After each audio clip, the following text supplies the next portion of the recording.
भरोसे बनी आई पूजा हो तोहरे भरोसे बनी की हो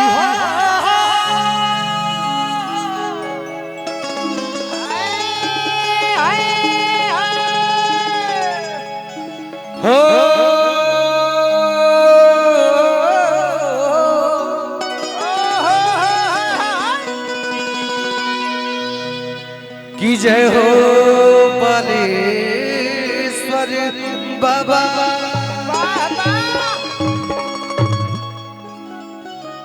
प्रेम से बोली बाबा परमेश्वर नाथ की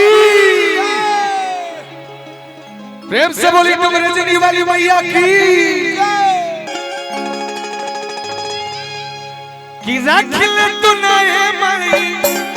अरे की राखिले तू ना हो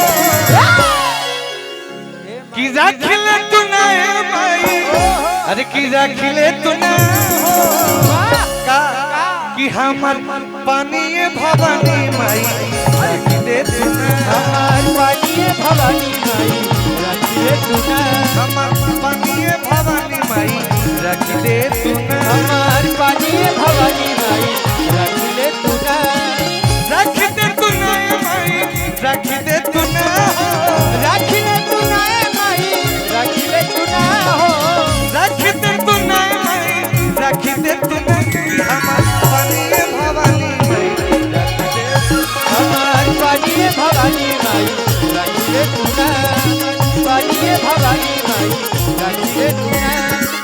लठ बिखरल होई मुझे के मारा भवानी जी के कल होई काला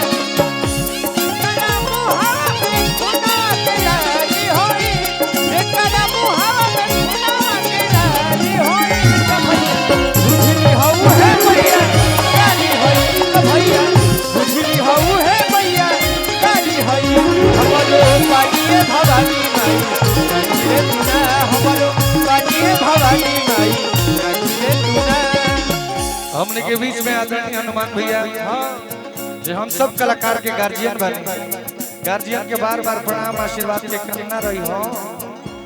लइका कहा सूर्य के लून पानी हम पे लून हो तोहरे भरोसे बनी आई पूजा हो तोहरे भरोसे बानी ओई पूजा दूर हो तोहरे भरोसे बानी ओई पूजा दूर हो ए माई तोहरा से कार चुपल बा कि शनि के कितना आवेला ना आवेला हाय माई जानकारी के नाम पर तो कुछो ना बढ़ोवा आप सबके आशीर्वाद तहरावे के पड़ी लइका के जाति जत बचावे कि सूर्य के नलून बहा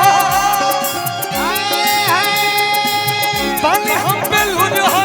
तहरे भरोसे बनी आई पूजा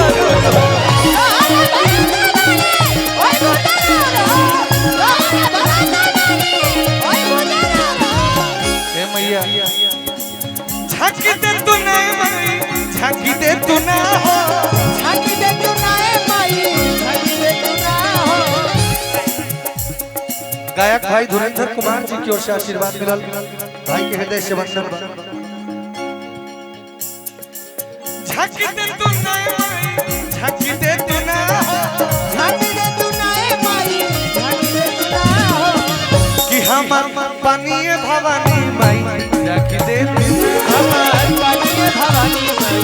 राखिले तू ना हमर पानी भवानी माई झांकी दे तू हमार पानी भवानी माई राखिले तू ना पानी भवानी माई हमार पानी भवानी माई